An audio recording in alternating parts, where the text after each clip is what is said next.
আমরা safe exit দিচ্ছি যারা এই লড়াই সংগ্রামের বিপরীতে পুলিশ লীগ গুন্ডা লীগের লোক হয়ে যারা এই ফ্যাসিবাদকে তারা সাপোর্ট করেছিল, আমরা তাদেরকে সেফ এক্সিট দিচ্ছি।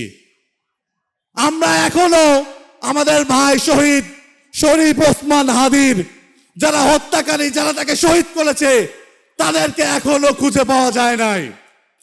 ইন্টারিমকে হুঁশিয়ারি উচ্চারণ করতে চাই, আমাদের ভাইদের রক্তের ম্যান্ডেটে আজকে আপনাদের এই ক্ষমতা।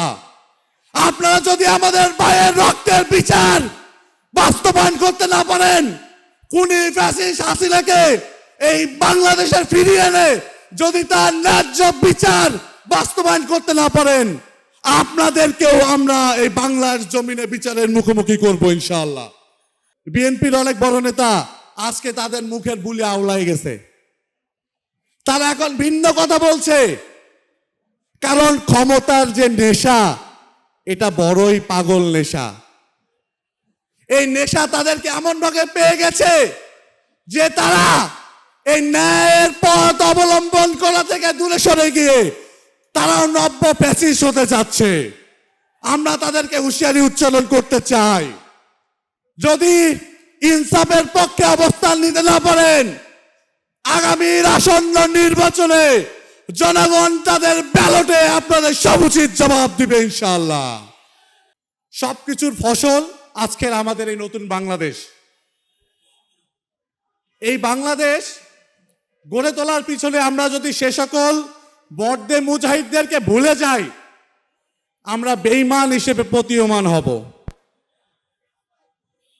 আমাদের এই তরুণ জেনারেশন যারা আজ বিভিন্ন শিক্ষা প্রতিষ্ঠানে পড়াশোনা করছেন, যারা ছাত্র সমাজ, তাদের বেড়ে ওঠাটা খুনি ফ্যাসিস্ট হাসিনার আমলেই। আমরা আমাদের বুঝ হওয়ার পর থেকেই হাসিনার ফ্যাসিবাদী আমল ছাড়া আর কিছু দেখতে পারি নাই। এই আমলে আপনারা জানেন আমাদের যে জোট ছিল, ছাত্র সমাজ ছাত্র ঐক্যের মাধ্যমে যে জোট ছিল এবং রাজনৈতিক দলগুলোর মধ্যে ফ্যাসিবাদ বিরোধী যে জোট ছিল, তারা দীর্ঘ আন্দোলন সংগ্রাম অব্যাহত রেখেছিল। আপনারা জানেন 2013 সালে আল্লামা সাঈদীর রায় পরবর্তী যে গণহত্যা এই বাংলাদেশে হয়েছে, এই গণহত্যার বিচার এখনো হয় নাই। আমাদের শহীদ মনসুর ভাই 2013 সালের 29শে ডিসেম্বর মার্চ ফর ডেমোক্রেসিতে যখন বিএনপির ছাত্র দলের একটা নেতা কর্মীকেও মাঠে টোকায় খুঁজে পাওয়া যায় নাই, সেই সময় আমাদের শহীদ মনসুর ভাই তার বুকের তাজা রক্ত ঢেলে এই বাংলাদেশের স্বাধীনতার সার্বভৌমত্ব লড়াইয়ের জন্য অংশ নিয়েছিলেন। এবং সেই দিন এই বুকের তাজা রক্ত দেওয়ার মাধ্যমে শহীদ মনসুর ভাই প্রমাণ করেছিলেন ইসলামী ছাত্র শিবির কোন অন্যায় নির্যাতনে লুকিয়ে থাকে না। দীর্ঘ 16-17 বছর ধরে যে লড়াই সংগ্রাম, সেখানে ইসলামী ছাত্র শিবির রাজপথের লড়াকু সৈনিক হিসেবে সব সময় অবস্থান করেছিল। আজ অনেককে দেখা যায় তারা নাকি ইসলামী ছাত্র শিবিরকে কোথাও খুঁজে পায়নি। আমরা বলতে চাই, আপনার রাজনৈতিক ক্যারিয়ার কতদিনের? কতদিন ধরে আপনি রাজনীতি করেন? আপনার রাজনীতি যদি হয় 1 মাস, আপনার রাজনীতি যদি হয় 1 বছরের, ইসলামী ছাত্র শিবিরের 16 বছরের সংগ্রামকে আপনি কিভাবে দেখবেন? আজ এই নতুন বাংলাদেশে কিছু সুশীলের উদ্ভব হয়েছে, যারা মনে করছে তারা এই জুলাইয়ে আন্দোলন সংগ্রাম করার মাধ্যমে তারাই শুধু এই বাংলাদেশের স্বাধীনতা এনেছে। তারা ভুলে যাচ্ছে দীর্ঘ লড়াই সংগ্রামের ইতিহাস।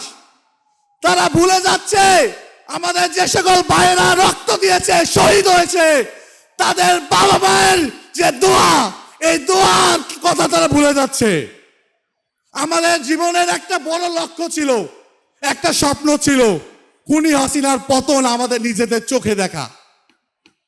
আমাদের একটা স্বপ্ন ছিল শাপলা চত্বর অথবা এই শাহবাগে নারায় তাকবীর স্লোগান দেওয়া।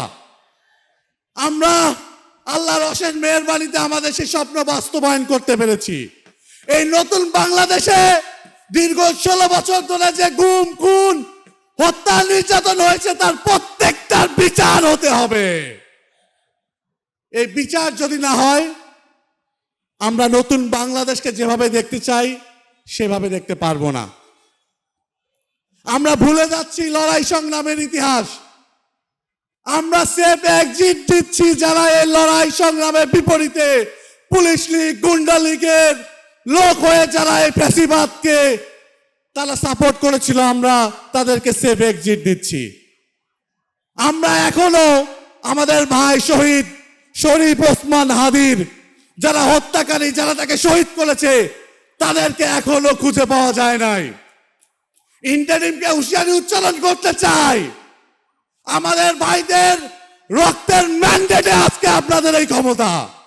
আপনারা যদি আমাদের ভাইয়ের রক্তের বিচার বাস্তবায়ন করতে না পারেন, খুনি ফ্যাসিস্ট হাসিনাকে এই বাংলাদেশের ফিরিয়ে এনে যদি তার ন্যায্য বিচার বাস্তবায়ন করতে না পারেন, আপনাদেরকেও আমরা এই বাংলার জমিনে বিচারের মুখোমুখি করব ইনশাআল্লাহ। আমাদের শহীদ মনসুর ভাইয়ের জন্য আমরা দোয়া করি, আল্লাহ রাব্বুল আলামিন তাকে শাহাদাতের সর্বোচ্চ মর্যাদা দান করুক এবং একই সাথে তাকে শহীদ করার পিছনে, হত্যা করার পিছনে যারা নির্দেশদাতা, যারা নির্দেশ পালনকারী তাদের প্রত্যেককে ধরে নিয়ে সর্বোচ্চ শাস্তির মুখোমুখি করতে হবে। এরকম অসংখ্য ভাই আমরা হারিয়েছি, আমরা তাদেরকে ভুলে যেতে পারি না। আমরা কি তাদেরকে ভুলে যাব?